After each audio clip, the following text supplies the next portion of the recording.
अरावली के पहाड़ों के बीच एक सुंदर गांव बसा हुआ है। वहां लोग अपने मेहनत के द्वारा ही अन्न की उपज करके अपना जीवन निर्वाह करते हैं। पशुपालन और कृषि उनके जीवन का अभिन्न अंग है। वह मनोरंजन के लिए ताश खेलते हैं, मुर्गियों का युद्ध कराते हैं और महिलाएं टोकरी बनाना, जुड़ा बनाना आदि छोटे मोटे लघु उद्योग का कार्य करती है। गांव के बाहर एक कच्चा कुआं है। रात के अंधेरे में वहां कोई भी नहीं जाता, क्योंकि उस कुएं के बारे में कई सारी कहानियां लोगों ने सुन चुकी थी। कुछ लोग कहते हैं उस गांव के कुएं के पास बहुत सारे भूत रात को पानी पीने आते हैं। कुछ लोग बताते हैं कि एक दिन राहगीर उस कुएं में गिरकर मर गया था और उसकी आत्मा अब वही भटकती रहती है और कोई जाता है तो उसे मार डालती है।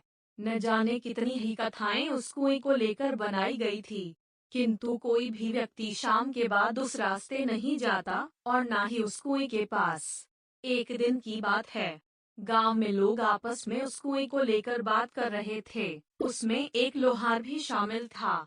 उसने सभी की बातों को काटते हुए कहा कि भूत नहीं होता और मैं भूत को नहीं मानता हूँ।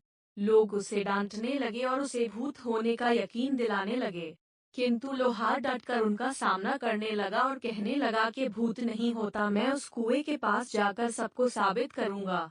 लोहार रात को उस कुएं के पास जाने के लिए तैयार हुआ। उसने अपने हाथ एक कुल्हाड़ी भी ले ली। वह कुएं की ओर चल पड़ा। रात बीत गई लेकिन लोहार कभी नहीं आया। सवेरे उसका मृत शरीर कुएं में मिला। इसके बाद से भूत का डर पूरे गांव में लहर की तरह दौड़ गया। गांव के बच्चे अब शाम होते ही डर के मारे अपने माता पिता के पास पहुंच जाते। एक समय की बात है, एक फौजी अपने घर छुट्टी पर आया हुआ था। वह अपने बेटे को कहने लगा कि गांव के बाहर एक उनका मित्र रहता है, उनके वहां जाकर एक टोकरी ले आओ, सुबह हमें खेती के लिए जाना है। इस पर फौजी का बेटा अमृत डर से वहां जाने के लिए मना कर दिया। फौजी ने उसके डर का कारण जाना तो समझ में आया कि गांव में भूतों का भय है, जिसके कारण पूरा गांव रात के अंधेरे में बाहर ही नहीं निकलता। इस डर को अपने बेटे के जेहन से दूर करने के लिए फौजी ने ठान लिया, क्योंकि वह फौजी का बेटा था और फौजी के सामने डर नाम की कोई चीज नहीं होती।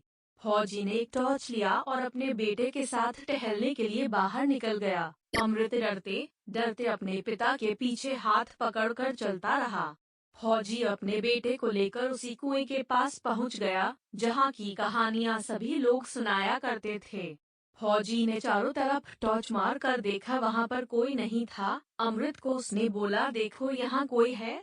लोग यूं ही डरते हैं और बच्चों को भी डराते हैं, किंतु दूसरे क्षण कुएं में से किसी के तेजी से चढ़ने उतरने की आवाज सुनाई दी। इस पर फौजी ने कुएं में टॉर्च मारकर देखा और अमृत को दिखाया, देखो कुछ नहीं, इसमें ढेर सारी पक्षियां हैं जो हमारे यहाँ मौजूद होने के कारण वह सतर्क हो रहे हैं। अब धीरे धीरे अमृत का भय टूटने लगा और उसने अपने पिता का हाथ छोड़ दिया। अमृत निडर होकर वहां घूमने लगा। उस दिन के बाद अमृत निडर हो गया था। वह रात को भी उस कुएं के पास चला जाया करता था। धीरे धीरे उसके गांव से उस भूत के भय का भी अंत हो गया। लोगों के सामने अब भूत की केवल कहानियां ही थी।